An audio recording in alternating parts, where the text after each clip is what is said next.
आज उसके बारे में कुछ क्वेश्चंस करते हैं। मैंने क्वेश्चंस भेजे भी थे आपको पीडीएफ के अंदर, लेकिन उनको आज डिस्कस भी कर लेते हैं कि पोटेंशियल एनर्जी जो होती है वो अगर कहीं पे कैलकुलेट की जाती है तो किस तरह से और कैसे कैलकुलेट की जाती है उसको देखते हैं बेटा। देखें,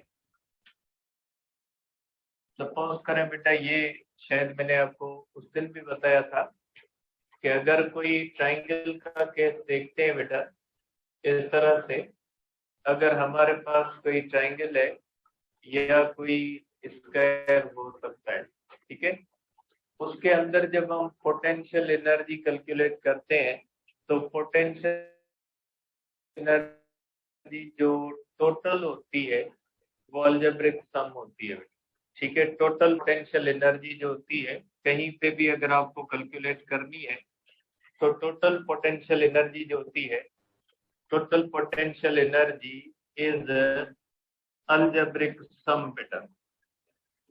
अलजेब्रिक सम का मकसद है साइन उसके अंदर पुट करेंगे बेटा। इसके अंदर कोई बेटा दो चार्जेस हैं। इन केस ऑफ टू चार्जेस बेटा, अगर हमारे पास दो चार्जेस है, एक चार्ज Q1 है, दूसरी चार्ज Q2 है, तो इनके दरमियान ओनली वन पोटेंशियल एनर्जी होगी, ठीक है। इनके दरमियान पोटेंशियल एनर्जी वन होगी क्योंकि दो चार्जेस है। दो चार्जेस के दरमियान जो पोटेंशियल एनर्जी होती है वो सिर्फ एक ही पोटेंशियल एनर्जी होती है। अगर दोनों पॉजिटिव है तो दोनों की पोटेंशियल एनर्जी पॉजिटिव होगी। अगर दोनों नेगेटिव है तो भी दोनों की पोटेंशियल एनर्जी पॉजिटिव होगी। अगर एक पॉजिटिव है एक नेगेटिव है तो दोनों की पोटेंशियल एनर्जी नेगेटिव कंसीडर की जाएगी। तो दो चार्जेस के बीच में ओनली वन पोटेंशियल एनर्जी होती है बेटा। अगर आपके पास बेटा तीन चार्जेस हैं, जैसे ये, अगर आप इनके अंदर देखते हो बेटा तो in case of three charges बेटा, in case of three charges बेटा, थ्री चार्जेस है बेटा, तो इनके पास बेटा तीन एनर्जीज होती है, ठीक है। चार्ज दो से बढ़ के थ्री हुई तो इनके दरमियान पोटेंशियल एनर्जीज कितनी हो गई बेटा, तीन हो गई। फॉर एग्जांपल बेटा, इनके दरमियान पोटेंशियल एनर्जी वन और थ्री के दरमियान इक्वल टू के Q1 Q3 अपॉन R13 है, और इनके दरमियान potential energy between 2 and 3 is equal to K Q2 Q3 upon R23 है, और इनके दरमियान जो पोटेंशियल एनर्जी है बिटवीन 1 एंड 2 के Q1 Q2 अपॉन R1 और 2 है बेटा, ठीक है। तो इनके दरमियान जो पोटेंशियल एनर्जी करोगे बेटा वो हो जाएगी बेटा potential energy between 1 and 2 plus potential energy between 2 and 3 plus potential energy between 3 and 1, ठीक है बेटा।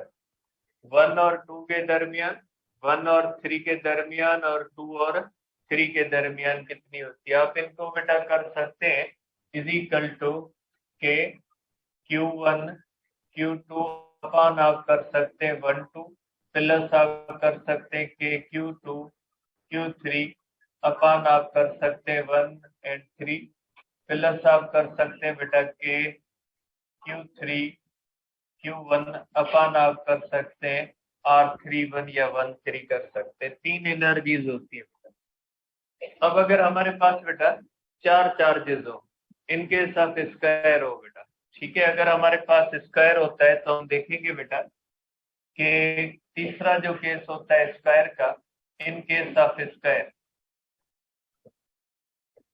अगर हमारे पास बेटा स्क्वायर होता है तो स्क्वायर के ऊपर कितनी एनर्जीज होती है पोटेंशियल, देखिए बेटा स्क्वायर के पास 6 होती है।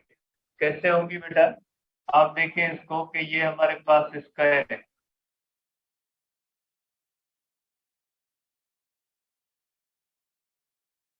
पड़ी हुई, तो चार्जेस के पास 6 पोटेंशियल एनर्जीज होंगी। ये हो जाएगा हमारे पास Q2, ये हो जाएगा हमारे पास Q3 और ये हो जाएगा हमारे पास Q4 बेटा। ये डिस्टेंस हो जाएगा R, ये हो जाएगा R, ये R हो जाएगा, ये R हो जाएगा बेटा। इन दोनों के दरमियान डिस्टेंस हो जाएगा under radical twice of R, और इन दोनों के दरमियान distance under radical twice of R। क्योंकि बेटा base square plus perpendicular square करेंगे तो जो डायगोनल होगा वो कितना हो जाएगा, under radical twice of R हो जाएगा। क्योंकि ये स्क्वायर है तो चारों साइड क्या हो जाएंगी, इक्वल हो जाएंगी। तो इसके पास बेटा कितनी एनर्जीज हो जाएंगी, is equal to energy potential between 1, energy potential between 2 and 3, energy potential between 3 and 4, energy potential between बेटा 4 and 1, प्लस बेटा energy between 1 and 3 plus energy between 2 and 4 बेटा। इन दोनों की आपस में भी होगी, इन दोनों की आपस में भी होगी बेटा। 6 एनर्जीज होती है। 2 के पास एनर्जी होती है, 3 के पास 3 एनर्जीज होती है, 4 के पास कितनी हो जाएंगी, 6 एनर्जीज होंगी, और 5 होंगी तो फिर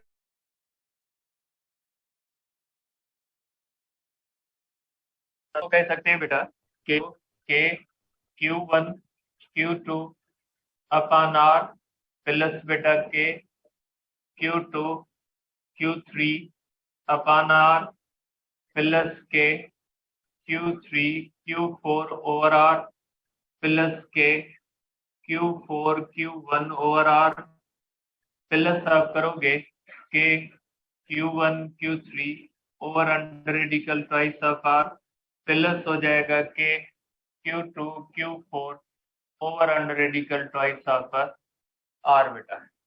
इस तरह से आप कर सकते हैं, ठीक है।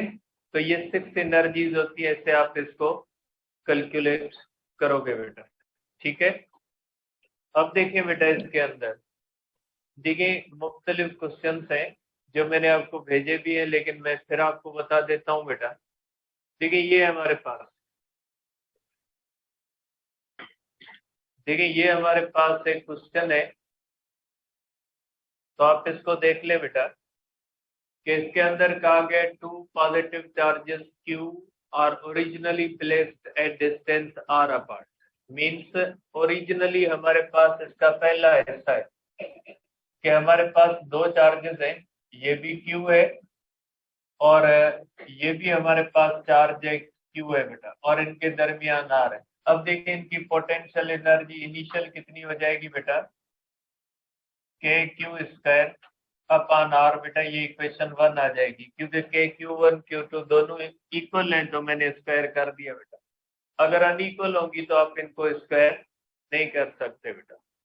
देखिए अब अगर इनको ट्राइंगल की सूरत में ले आए, अगर ट्राइंगल की सूरत में ले आए तो इनके पास एनर्जी होगी बिटवीन 1 and 2, ये हो जाएगी बेटा के Q square upon R। Between 2 and 3 बेटा इसको आप कर ले 1, इसको कर ले आप 2, इसको कर ले 3, ठीक है। तो ये हो जाएगा बेटा, क्योंकि चार्जेस इक्वल है, डिस्टेंस इक्वल है, तो ये हो जाएगा बेटा के क्यू स्क्वायर,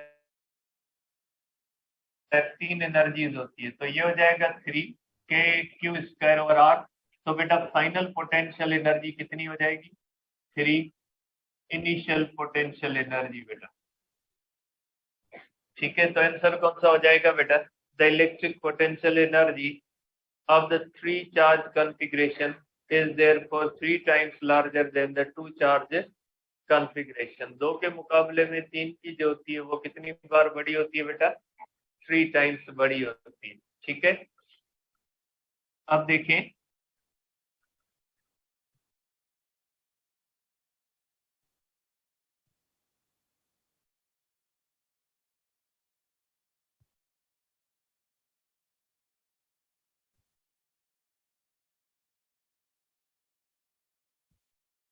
अब इसको देख ले बेटा। अब इसके अंदर बेटा 2 चार्जेस हैं, एक चार्ज Q है और दूसरी चार्ज भी Q है। अब इसमें 3 पॉइंट्स दी गई है बेटा, ए है, बी है, सी है, डी है और ई है। इसमें कहा गया है कि किस पॉइंट पे तीसरी चार्ज को रखना चाहिए ताकि सिस्टम की एनर्जी सबसे ज्यादा होनी चाहिए, कि सिस्टम की एनर्जी सबसे ज्यादा कब होगी, जब तीसरी चार्ज को हम कहाँ पे रखेंगे। देखिए बेटा, सिंपल सी बात है कि potential energy inversely proportional to the R होती है।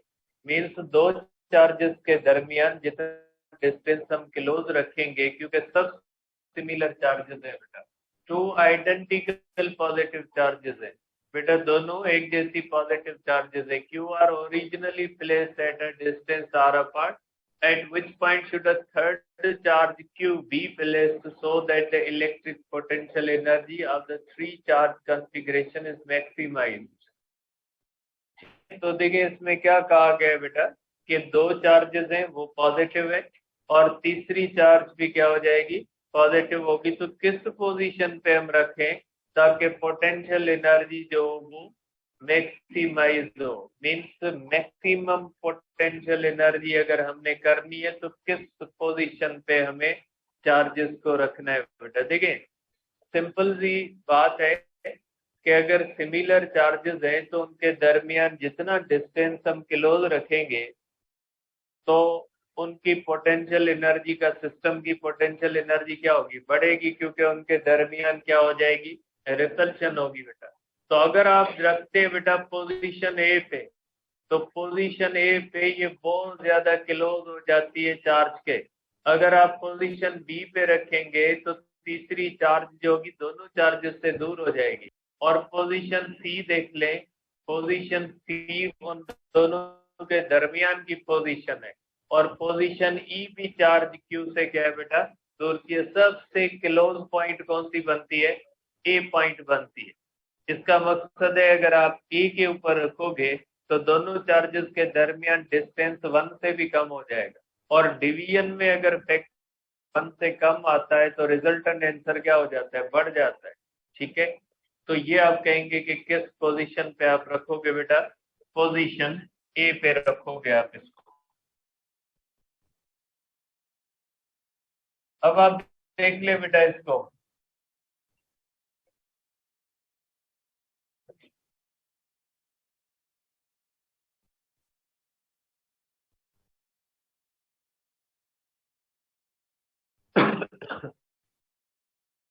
देखिए बेटा ये हमारे पास है एक कॉन्सेप्ट के ऊपर कुछ पूछा गया है बेटा। A proton is moved to the left in a uniform electric field that points to the right।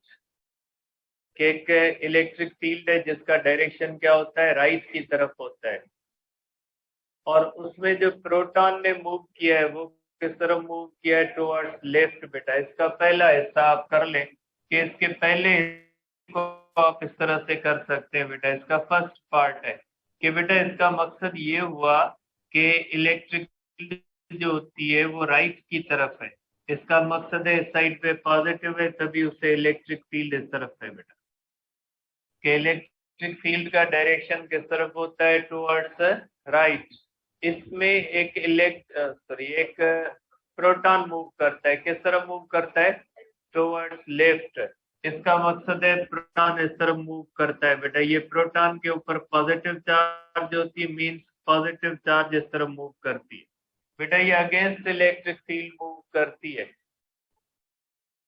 Against electric field जब मूव करती है पॉजिटिव चार्ज, तो दोनों चार्जेस एक जैसी एक दूसरे के क्लोज आ रही है, तो पोटेंशियल बढ़ेगी एनर्जी या इनकी पोटेंशियल एनर्जी कम होगी बेटा, पोटेंशियल एनर्जी बढ़ेगी बेटा। तो आप कहोगे कि potential energy of system increases. Potential energy जो सिस्टम की होती है वो क्या होती है बेटा, इंक्रीज होती है। अब अगर आप करें बेटा इस तरह से, इसका सेकंड पार्ट है बेटा, an electron is moved to the left in a uniform electric field that points to the right। Is the electron moving in the direction of increasing or decreasing electric potential? Is the electric potential energy of the electron increasing or decreasing? ठीक है बेटा, electron की क्या होगी बेटा, वही same condition है, वही पॉजिटिव चार्ज है बेटा। सपोज करें पॉजिटिव चार्ज है, अब प्रोटॉन नहीं है, अब इलेक्ट्रॉन है बेटा। ठीक है, इलेक्ट्रॉन अगर इस तरह टूवर्ड्स लेफ्ट मूव कर रहा है तो बेटा ये तो अट्रैक्शन की वजह से जा रहा है। ठीक है, तो दो अपोजिट चार्जेस एक दूसरे के है बेटा, किलोज आ रही है, तो आप क्या कहोगे कि potential energy of system, potential energy of system decrease बेटा। पोटेंशियल एनर्जी सिस्टम की क्या होती है बेटा, डिक्रीज होती है। ठीक है, तो इसमें आप कह सकते हैं कि बेटा if positive charge moves against E, potential energy increases बेटा। ठीक है, आप इसके अंदर कह सकते हैं if negative charge moves against E बेटा, पोटेंशियल एनर्जी क्या होगी बेटा, डिक्रीज होगी। आप इसको जनरलाइज कर सकते हैं रिजल्ट को कि अगर नेगेटिव चार्ज अगेंस्ट जाएगी तो पोटेंशियल एनर्जी क्या होगी, डिक्रीज होगी।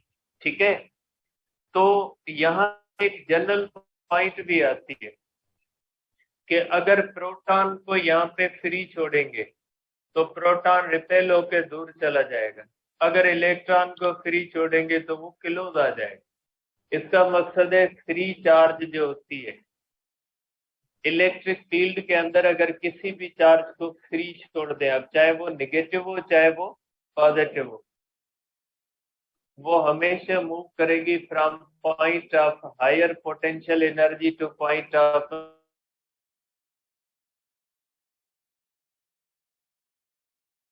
के अंदर छोड़ देते हो तो वो इस तरह मूव करता है, from point of higher potential energy to the point of lower potential energy.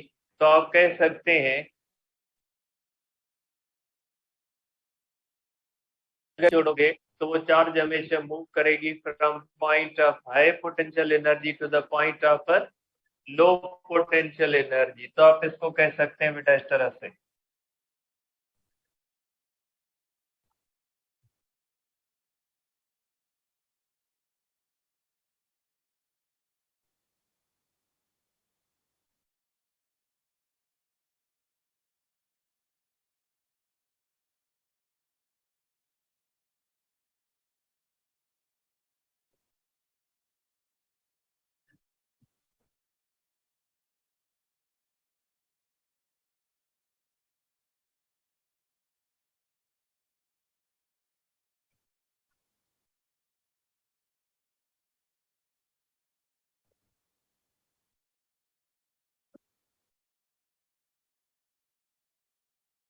ठीक है बेटा, ये हो गया आपके पास बेटा। ठीक है, अब इसके बाद बेटा क्वेश्चन मैंने भेजे थे वो भी सिंपल थे। आप देख सकते हैं कि ये इतने मुश्किल क्वेश्चन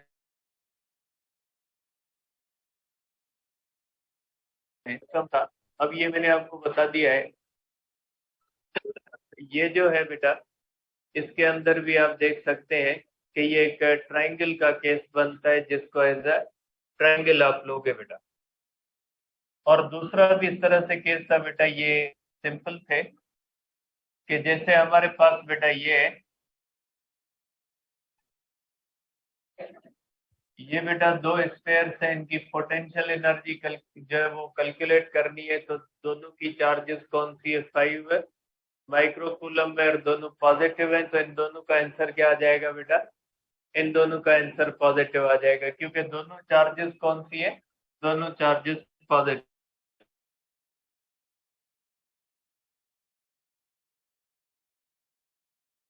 इस तरह से ये अगर हम देखते हैं बेटा 10, ये इसमें बेटा एक इलेक्ट्रॉन, दो इलेक्ट्रॉन है बेटा, अगर दोनों इलेक्ट्रॉन है तो इनकी भी पोटेंशियल एनर्जी आप देख सकते हैं कि दोनों की क्या हो जाती है, पॉजिटिव हो जाती है बेटा। ठीक है, अब आ जाते हैं बेटा नेक्स्ट टॉपिक की तरफ, थोड़ा ध्यान से बेटा। कंसेप्ट होगा। अब हम करते हैं बेटा इलेक्ट्रिक पोटेंशियल डिफरेंस बेटा।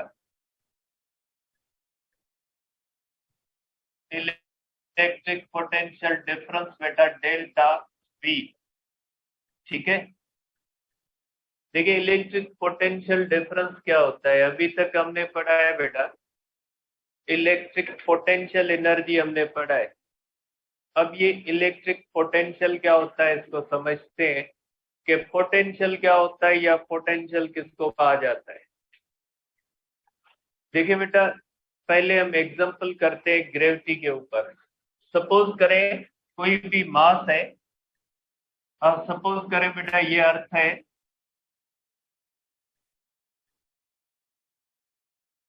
और अर्थ के सरफेस के ऊपर एक मास पड़ा हुआ है m is equal to 10 kilogram. ये एक मास है जो on the surface of earth पड़ा हुआ है और सरफेस ऑफ अर्थ को हम कहते हैं कि 0 पॉइंट ऑफ पोटेंशियल एनर्जी होती है। 0 पॉइंट्स हम पढ़ चुके हैं टेम्परेचर के अंदर के दो तीन, एक एब्सोल्यूट जीरो होती है और दूसरी आर्बिट्ररी जीरो होती है। जैसे 0 डिग्री सेल्सियस जो होता है वो हम टेम्परेचर का जीरो तो मानते हैं लेकिन एक्चुअली वहां पे टेम्परेचर जीरो नहीं होता। तो देखिए बेटा अगर 10 किलोग्राम की बॉडी है। अब अगर इसको मैं मूव करवाता हूँ 1 मीटर हाइट पे, अगर इसको मैं मूव करवाता हूँ बेटा 1 मीटर हाइट पे, तो आपको पता है मैं वर्क करता हूँ अगेंस्ट ग्रेविटी। अगर मैं इसको वर्क करूंगा अगेंस्ट ग्रेविटी तो ये मेरा वर्क स्टोर होगा as a gravitational potential energy. अब अगर इसके पास पॉइंट यहाँ पे अगर हम देखें तो ग्रेविटेशनल पोटेंशियल एनर्जी का डिफरेंस होगा बेटा। ये डिफरेंस होता है क्योंकि सरफेस ऑफ अर्थ पे पोटेंशियल एनर्जी जीरो नहीं होती। पोटेंशियल एनर्जी जीरो होती है इन्फिनिटी पे। अगर कोई भी बॉडी सरफेस ऑफ अर्थ पे भी पड़ी है तो आप ये तो नहीं कहेंगे कि उसकी पोटेंशियल एनर्जी जीरो है। उसके अंदर अभी भी पोटेंशियल एनर्जी होती है। पोटेंशियल एनर्जी जीरो कहाँ पे होती है? इन्फिनिटी पे होती है। अब ये पोटेंशियल एनर्जी का जो चेंज होता है बेटा ये वर्क के बराबर होता है।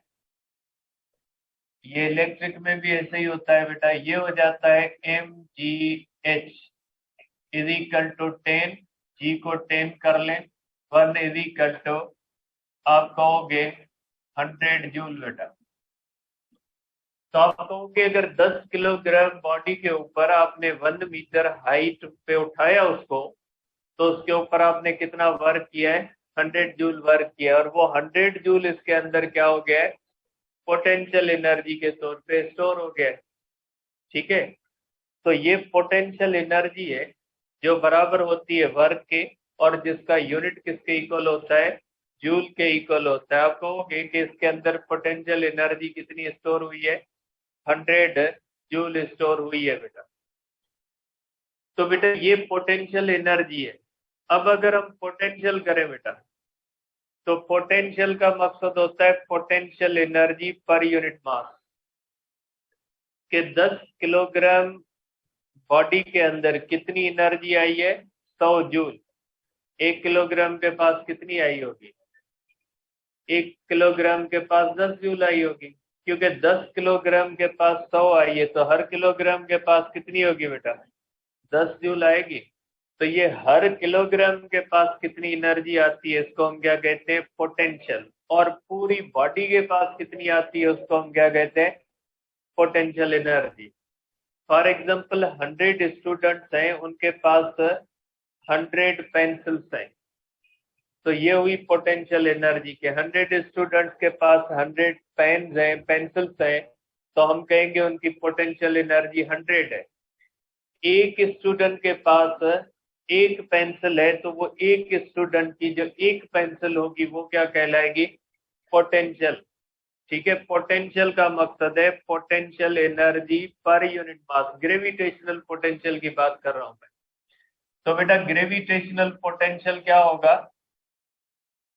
ग्रेविटेशनल पोटेंशियल हो जाएगा बेटा इज इक्वल टू हमारे पास हो जाएगा बेटा potential energy per unit mass बेटा, ये हो जाएगा 100 जूल, मास हो जाएगा बेटा 10 kilogram, is equal to 10 joule per kilogram. Means 1 kilogram के पास कितना है बेटा, 10 जूल है।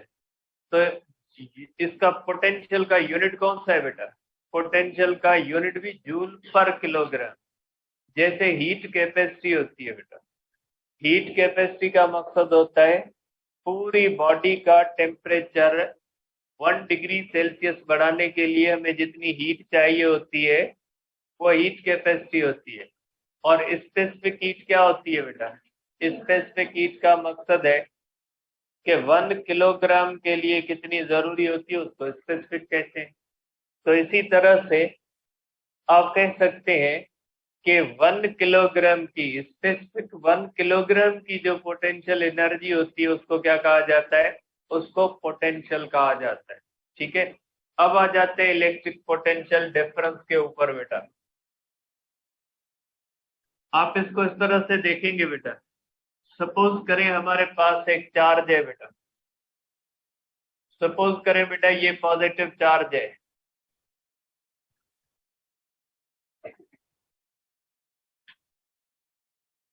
ठीक है, ये पॉजिटिव चार्ज है बेटा। अब यहाँ पे ये पॉइंट ए है और हमने यहाँ पे एक चार्ज रख दिए बेटा 10 कूलम। पहले ये तय कर लें कि इस चार्ज के पास पोटेंशियल एनर्जी होगी भी या नहीं होगी। इस चार्ज के पास पोटेंशियल एनर्जी होगी बेटा या नहीं होगी, बेटा होगी। क्यों होगी, क्योंकि ये इलेक्ट्रिक फील्ड में पड़ा है, इसमें कोई सोचने की बात नहीं। जब कोई भी चार्ज इलेक्ट्रिक फील्ड के अंदर होती है तो उसके पास पोटेंशियल एनर्जी होगी। जैसे कोई भी मास इलेक्ट्रिक ग्रेविटेशनल फील्ड के अंदर होता है तो उसके पास पोटेंशियल एनर्जी होती है। अगर ये चार्ज 10 कूलम की जो है ये अगर पॉइंट ए पे पड़ी है तो इसके पास पोटेंशियल एनर्जी होगी बेटा। सपोज कर लेते हैं कि इसके पास पोटेंशियल एनर्जी है यू है, ठीक है। अब अगर इस चार्ज को मैं मूव करवाता हूं बेटा पॉइंट ए से बी की तरफ इन electrostatic equilibrium means with uniform velocity, हम पहले भी डिस्कस कर चुके हैं कि हम क्यों मूव करवाते हैं विद यूनिफॉर्म वेलोसिटी। अब आगे बेटा हम पॉइंट बी पे, और ये इसका डिस्प्लेसमेंट हो गया बेटा डेल्टा, ठीक। अब मैं सपोज कर लेता हूं कि मैंने इसके ऊपर वर्क किया बेटा, जाहिर सी बात है वर्क करूंगा ना मैं, अगर मैं वर्क नहीं करूंगा तो पोटेंशियल एनर्जी तो नहीं बढ़नी। अगर इलेक्ट्रिक फील्ड करती तो ये तो उधर चला जाता, पोटेंशियल एनर्जी को क्या होना था, कम होना था। ये तो मैंने वर्क किया, अगेंस्ट मैंने फोर्स के वर्क किया है।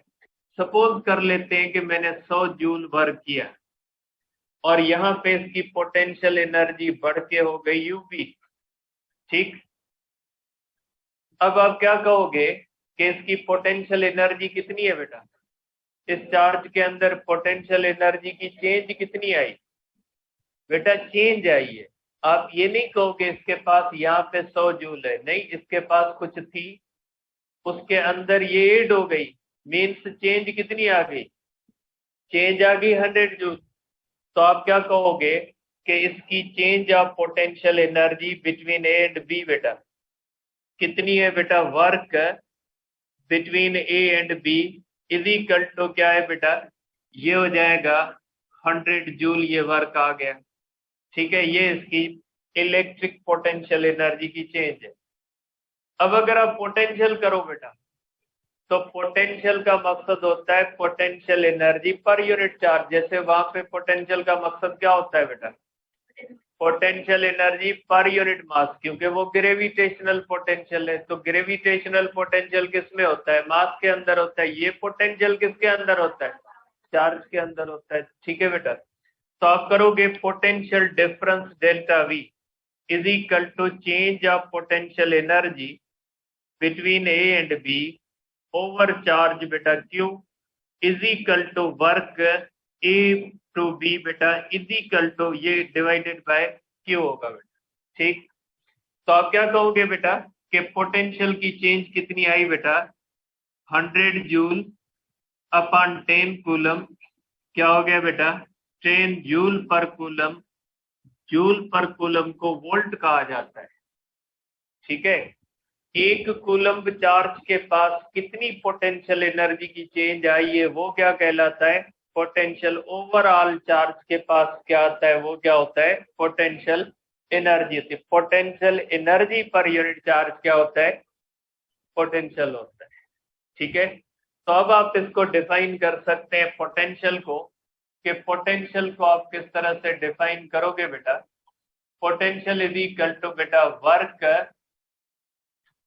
पर यूनिट चार्ज बेटा, और इसका यूनिट कौन सा हो जाता है बेटा, यूनिट हो जाएगा जूल पर कूलम, जो किसके बराबर होता है बेटा, वोल्ट के बराबर। ठीक है, और पोटेंशियल डिफरेंस का फार्मूला क्या करोगे बेटा, potential difference work done between 2 points when charge moves keeping equilibrium बेटा। ठीक है, तो ये हो जाएगा बेटा पोटेंशियल डिफरेंस। ठीक है, पोटेंशियल डिफरेंस का मकसद होता है potential energy per unit charge. Potential का मकसद है एक कूलम चार्ज के पास कितनी पोटेंशियल एनर्जी है बेटा। देखिए, अब अगर इसका फार्मूला बनाते हैं बेटा, अगर इसका फार्मूला बनाए कि इसका फार्मूला कैसे बनेगा बेटा। ठीक है, तो अब आप करोगे बेटा कि potential difference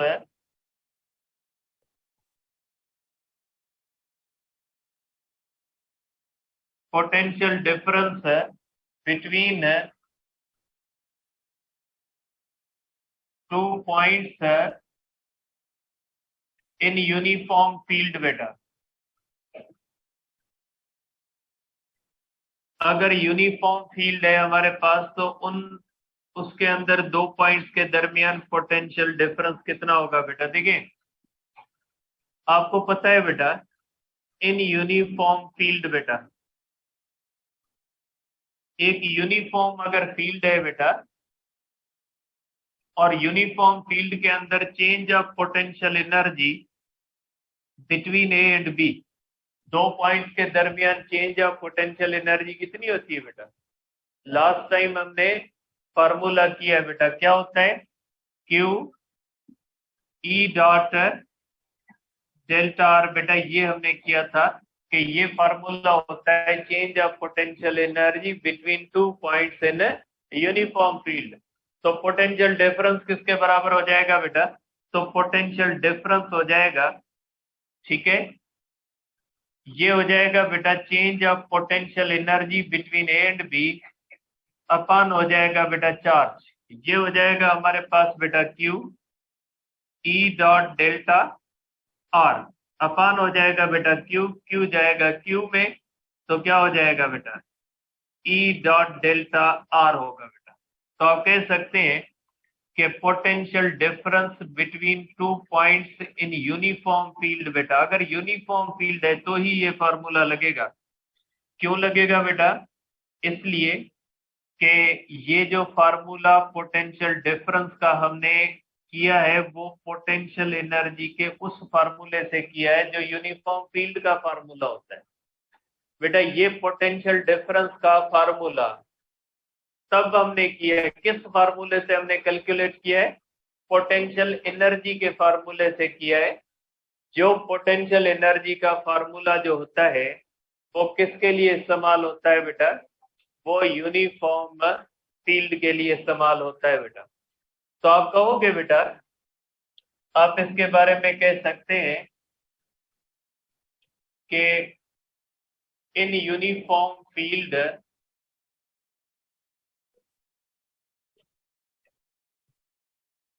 potential difference between 2 points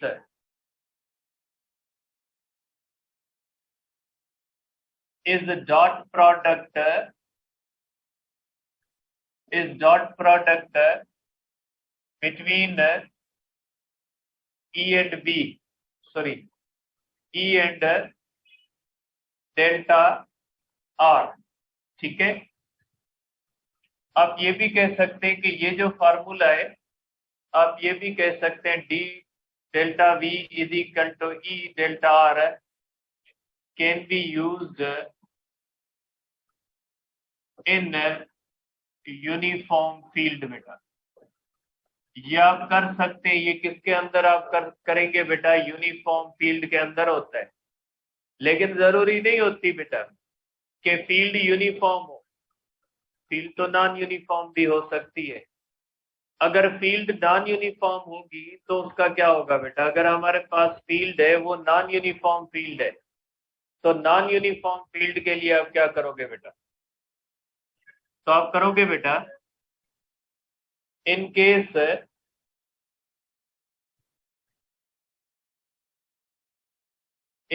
of non uniform field बेटा, ठीक है। नॉन यूनिफॉर्म फील्ड के अंदर भी फार्मूले पे फर्क नहीं आएगा बेटा। Potential difference between A and B is equal to हो जाएगा work between A and B अपन चार्ज। फार्मूले पे फर्क नहीं आता, फार्मूला यूनिफॉर्म का भी वर्क ओवर चार्ज होता है और नॉन यूनिफॉर्म फील्ड का भी क्या होगा, वर्क ओवर चार्ज होगा। फर्क ये होता है कि यूनिफॉर्म फील्ड का जो वर्क होता है वो तो हमने कैलकुलेट किया है कि अगर यूनिफॉर्म फील्ड होती है तो पोटेंशियल एनर्जी का डिफरेंस या वर्क कैसे कैलकुलेट किया जाता है। नॉन यूनिफॉर्म फील्ड का हमने कैलकुलेट नहीं किया कि अगर कोई नॉन यूनिफॉर्म फील्ड हो उसकी दो पॉइंट्स के दरमियान अगर पोटेंशियल एनर्जी का चेंज कैलकुलेट करें तो हमने नहीं किया अभी तक, और न ही वर्क का फार्मूला किया। लेकिन हमने ये जरूर डिस्कस किया था कि अगर नॉन यूनिफॉर्म फील्ड है और दो पॉइंट्स एक दूसरे के नजदीक है, दो पॉइंट्स एक दूसरे से बहुत ज्यादा दूर नहीं है, मीन्स वो दोनों पॉइंट्स एक दूसरे के नजदीक पॉइंट्स है, क्लोज पॉइंट्स है, तो फिर आप ये फार्मूला इस्तेमाल कर सकते हैं, ठीक है। तो आप कहोगे कि if two points are close then delta V is equal to E dot delta R can be used in non-uniform field बेटा।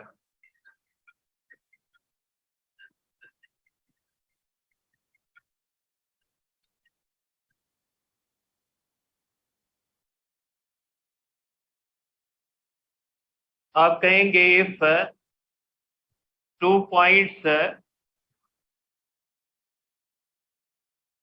आर far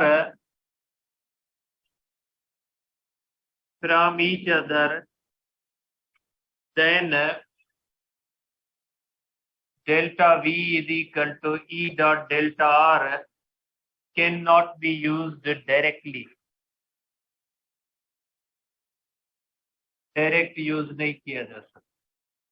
फिर क्या किया जाएगा, कल डिस्कस करेंगे, ठीक है। तो ये हो जाएगा बेटा पोटेंशियल डिफरेंस का कॉन्सेप्ट बेटा। तो ये जो पोटेंशियल डिफरेंस होता है बेटा या पोटेंशियल होता है वो वर्क पर यूनिट चार्ज होता है। इसका फिजिकल मीनिंग समझ ले थोड़ी। देखिए लाइट का हमारे मुल्क के अंदर हम पोटेंशियल इस्तेमाल करते हैं 220 वोल्ट। हम देखते हैं लाइट का 220 आ रहा है या नहीं आ रहा। 220 वोल्ट का मतलब क्या होता है, 220 वोल्ट का मतलब होता है कि हमारे घर में जो वापडा की मेन सप्लाई से चार्जेस आ रही होती हैं उनमें हर कूलम चार्ज हमें कितनी एनर्जी प्रोवाइड कर रहा होता है, 220 जूल प्रोवाइड कर रहा होता है। इसका मतलब है कि हम मेन सप्लाई से वापडा से जो बिजली करंट ले रहे हैं उस करंट में हर कूलम चार्ज हमें कितनी एनर्जी प्रोवाइड कर रही है, 220 जूल एनर्जी प्रोवाइड कर रही है। अगर लाइट डिम हो जाती है बेटा सपोज करें 150 वोल्ट हो गया, इसका मतलब ये नहीं कि बाहर से चार्जेस नहीं आ रही, चार्जेस आ रही है, लेकिन अब हर कूलम के पास कितनी जूल है? 150 जूल है। और एयर कंडीशन या मुख्तलिफ अप्लायंसेस जो इलेक्ट्रिकल होते हैं ट्रिप कर जाते हैं। वो इसलिए ट्रिप करते हैं कि जब पाकिस्तान के अंदर कोई इलेक्ट्रिकल अप्लायंस बनाया जाता है तो वो उसको कहा जाता है कि जब हम आपको करंट देंगे तो हर कूलम चार्ज से आपको 220 जूल करंट आपको एनर्जी देंगे और आपने काम करना है। तो ये आप कह सकते हैं कि ये इलेक्ट्रिकल अप्लायंस के दरमियान और हमारे दरमियान एक कॉन्ट्रैक्ट होता है कि भाई हम आपको हर कूलम चार्ज में 220 जूल एनर्जी प्रोवाइड करेंगे और आपने उसके ऊपर चलना है। तो जब तक हम उसको 220 वोल्ट देते हैं तो वो उसके ऊपर चलता रहता है। अब अगर लाइट डिम हो गई, 150 हो गई, इसका मकसद है फिर हम उसको रिक्वायर्ड एनर्जी प्रोवाइड नहीं कर रहे कि उसको चाहिए 220 और हम उसको कितनी दे रहे हैं? 150 दे रहे हैं, तो काम करना छोड़ देता है। एक अगर हम मुलाजिम रखें, हम कहेंगे भाई आपको एक मंथ के बाद 10,000 सैलरी देंगे और मंथ के बाद हम दे 2,000 सैलरी, और कहेगा भाई मुझे तो काम नहीं करना है। ठीक है, तो यही किस्सा होता है कि लाइट डिम होने में करंट का मसला नहीं होता। डिम होने के अंदर जो मतलब होता है वो किसका होता है? पोटेंशियल का होता है। और पोटेंशियल का मकसद है एनर्जी। जब पोटेंशियल कम हो जाता है इसका मकसद है एनर्जी कम आ रही है। कल डिस्कस करते हैं एब्सोल्यूट पोटेंशियल।